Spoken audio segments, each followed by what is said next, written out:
দেখুন ধোকাগুলো কত বড় বড় হয়ে গেছে, একদম খেতে মাংসের মতো লাগবে। কি টেস্ট!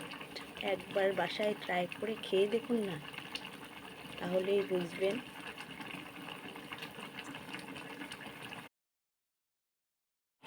ফাইনালি আমার ধোকা রান্না শেষ।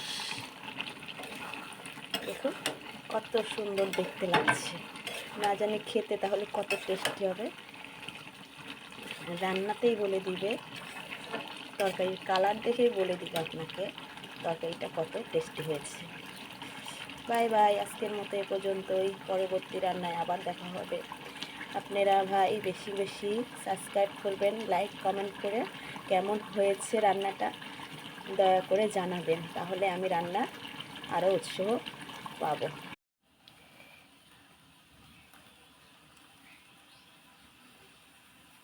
ফাইনালি ধোকা রান্না শেষ।